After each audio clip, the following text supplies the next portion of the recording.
अस्सलाम वालेकुम।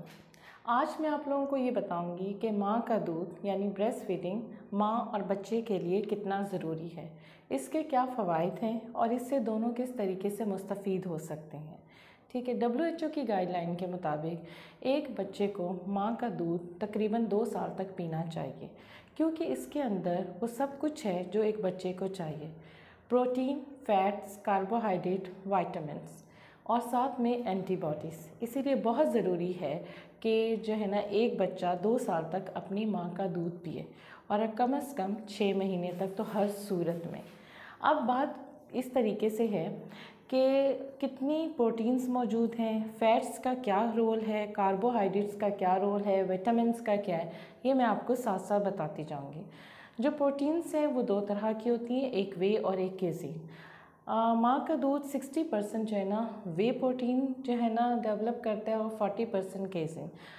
वे प्रोटीन वो होती हैं जो जल्दी एब्जॉर्ब हो जाती हैं और केज़ीन वो होती हैं जो कि लेट होती हैं। अगर मैं इसको फार्मूला मिल्क से कंपेयर करूं तो फार्मूला मिल्क में उल्टा होता है, केज़ीन जो है ना वो ज़्यादा पाई जाती हैं, उसकी वजह से दूध जो है ना वो जल्दी एब्जॉर्ब नहीं होता और जो दूसरी होती हैं वो कम पाई जाती हैं। इसके कंपैरिजन के लिए तो एक अलग अलग वीडियो बनानी पड़ेगी। फ़िलहाल आपको ये बता दूं कि इसमें जो प्रोटीन्स हैं वो ऐसी होती हैं जो कि ईज़िली अवेलेबल हैं और ज़ाहिर बात है सोर्स का, एनर्जी की सोर्स का एक ज़रिया है।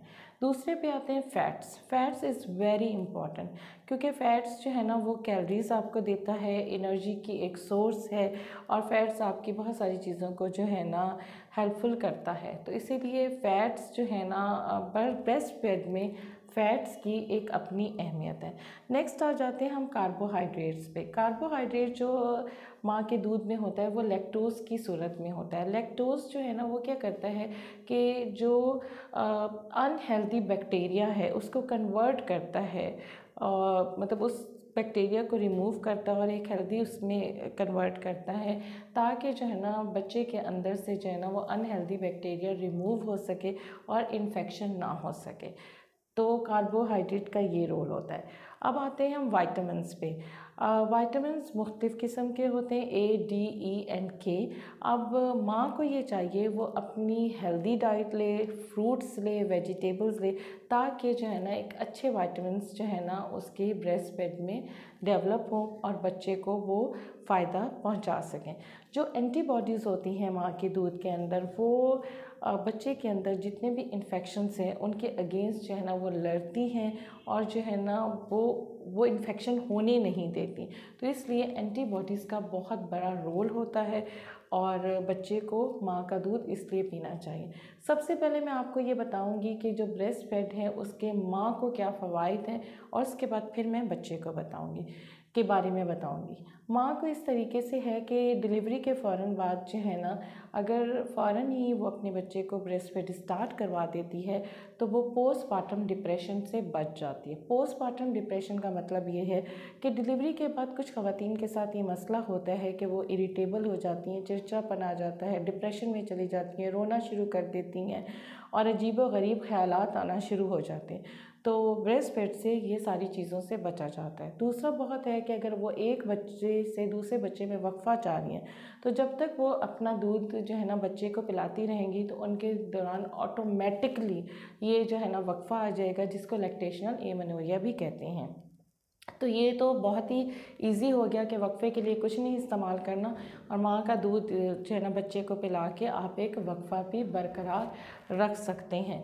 तीसरा ये है कि ये ईज़िली जो है ना अवेलेबल है, यानी आप ही मेन सोर्स हैं बच्चे को दूध पिलाने के लिए। आपको उसके दूध के लिए बाहर नहीं जाना पड़ता, लेना नहीं पड़ता।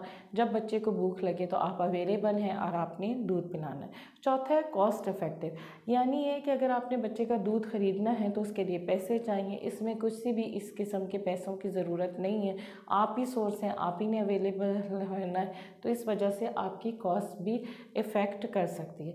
पांचवा इम्पॉर्टेंट ये है कि आपको ये पता होना चाहिए, जो कि बहुत सारी ख़वातीन को नहीं पता, कि जब वो बच्चे को अपना दूध पिला रही होती हैं तो उनका वज़न भी कम होता है, क्योंकि बच्चा जब माँ का दूध पीता है तो माँ का 500 कैलोरीज जो है ना वो कम होती है। तो वज़न कम करने के लिए भी ये बहुत एक अच्छा सोर्स है। और लेकिन इस सब के लिए बहुत ज़रूरी है कि आपने अपनी डाइट का भी ख्याल रखना है, क्योंकि अगर आप अपनी डाइट लेती रहेंगी तो भी आप अपने बच्चे को एक अच्छा दूध फराहम कर सकते हैं। अच्छा, तो माँ का एक और ये भी है कि जो ख़वातीन हैं वो बहुत सारे कैंसर से भी बच सकती हैं, जैसे ब्रेस्ट का कैंसर हो गया, ओवेरियन कैंसर हो गया, और दिल के भी बहुत सारे अमराज से बच सकती हैं। तो ये तय हुआ कि माँ के लिए ब्रेस्ट फीड करवाना कितना ही ज़रूरी है, और बहुत सारे फ़वाइद हैं जो कि माँ को हासिल हो रहे हैं। अब मैं आती हूँ बच्चों के लिए कि बच्चे को क्या क्या फ़ायदे हासिल हो सकते हैं। जब भी बच्चा पैदा होता है और वो फ़ौरन माँ अपना दूध पिलाना शुरू कर दे, तो जो क्लोस्ट्रम है जिसमें एंटीबॉडीज़ हैं, वो बच्चे के अंदर जाके जो है ना बच्चे के बहुत सारे इन्फेक्शन को दूर कर सकती हैं, और बहुत सारे ऐसे उसके ऑर्गन जो अभी तक इनएक्टिव फॉर्म में थे वो एक्टिव हो जाते हैं। जैसे लिवर हो गया, बिलीरुबिन बनाना शुरू कर दे, कन्वर्ट करना शुरू कर देगा, वेस्ट आउट होना शुरू हो जाएगा, बच्चे के पेट चलना शुरू हो जाएगा, पोटी आना शुरू हो जाएगी। सब ब्रेस्ट फीड ने ही करना है। तो पहला तो ये बहुत इंपॉर्टेंट है। दूसरा ये कि ऐसे बच्चे जिनकी माँ को शुगर होती है या कुछ इस तरीके की प्रॉब्लम है, और जब वो माँ का दूध पीना शुरू हो जाते हैं तो उनमें ये चांसेस कम हो जाते हैं। और भी बहुत सारी ऐसी डिजीज़ जिसका जो है ना ख़तरा होता है, लेकिन अगर वो अपनी माँ का दूध पीते रहें तो उनको वो डिजीज़ होने के चांसेस कम हो जाते हैं। तो माँ का दूध बच्चे के लिए, बच्चे की सेहत के लिए, बच्चे की ताकत के लिए, और बच्चे की बहुत सारी ऐसी डिजीज़ के अगेंस्ट एक बहुत बड़ा रोल अदा करता है। तो ऐसे नहीं कहा गया कि जी माँ को अपने बच्चे को 2 साल तक अपना दूध पिलाना चाहिए। तो अपना बहुत ज़्यादा ख्याल रखिएगा। मैं अगले आने वाली वीडियो का इंतज़ार कीजिएगा।